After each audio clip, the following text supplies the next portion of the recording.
Hello, my name's Danielle Buckley. I'm a psychologist with IPS. This talk today is on stress management.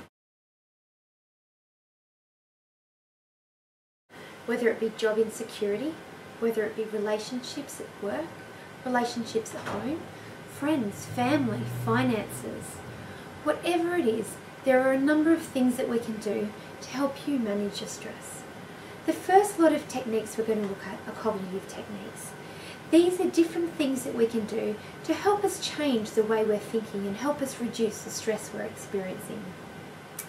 The first technique is called thought awareness. Often what happens is when we feel stressed, we can really identify what we're feeling, but often we can't identify what we're thinking. So the first technique is asking you to sit down and try and understand what thought is leading you to feel stressed. One way that you can do this is by journaling, or just spending 5 minutes writing down what it is you're thinking about. Often, by doing this, we can see that some of the thoughts that are causing us to feel stressed are in fact illogical, or not relevant to us at that point in time. Thought awareness is a really powerful technique to help understand what's causing the stress and then reduce it. The next technique is called reframing. So, building on from thought awareness, once we can understand what it is we're thinking, we can start looking at a different way to think about that. For example, often I hear when I'm working with clients that something might stress clients is, I always do that wrong, when they're worrying about something. By looking at that thought and reframing it, we can look at different ways of exploring it. And often what we find is actually, you don't always do this wrong, but there has been 1 or 2 times in the past that it hasn't worked out properly.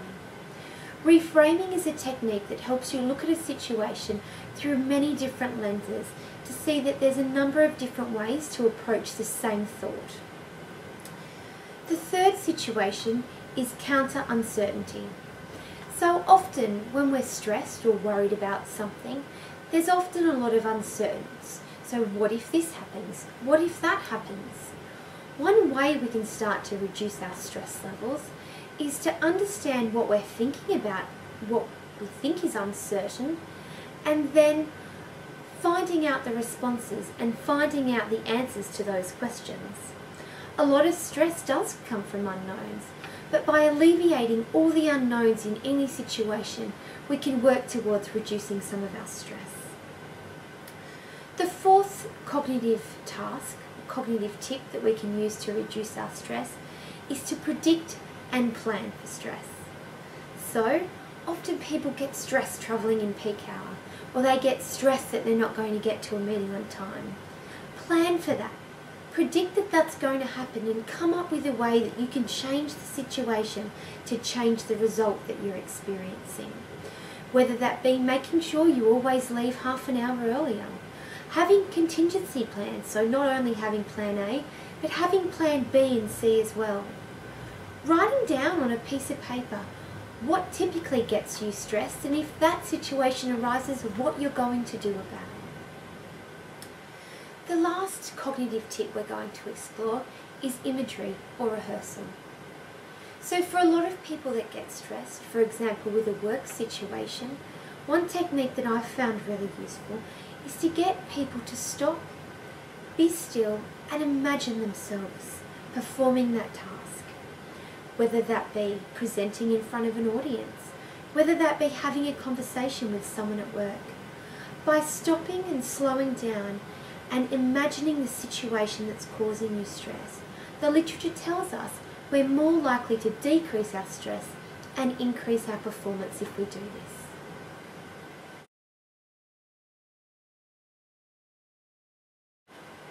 In addition to the cognitive techniques that we can use to manage stress, there are also a number of behavioural techniques that we can use.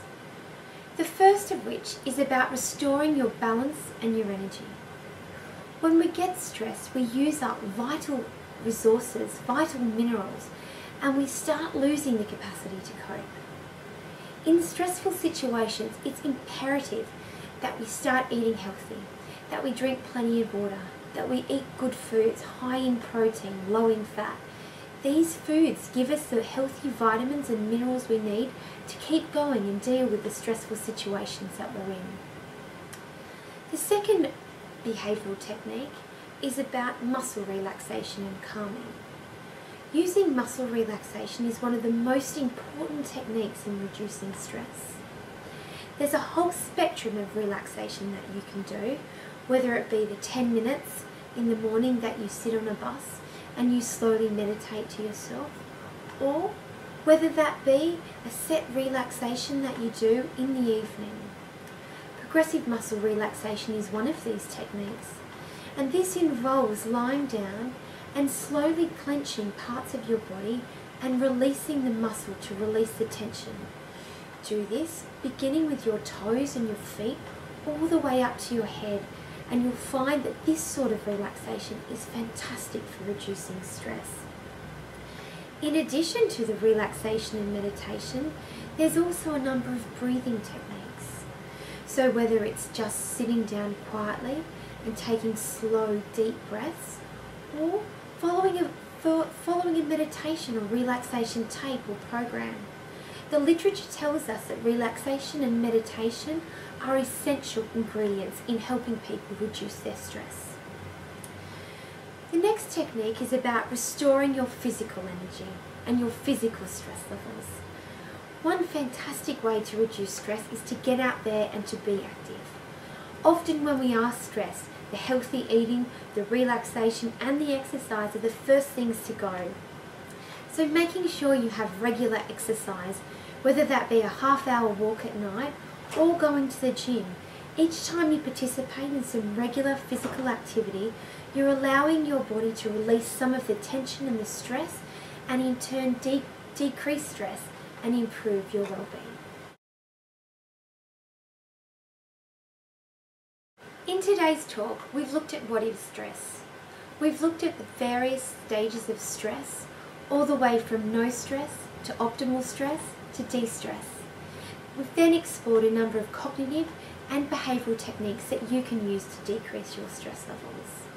If you are experiencing stress, you can always contact your IPS provider and they can come and speak with you about how you can use some of these stress techniques in your everyday life to help you experience greater well-being and greater happiness, both at home, work and all those places in between.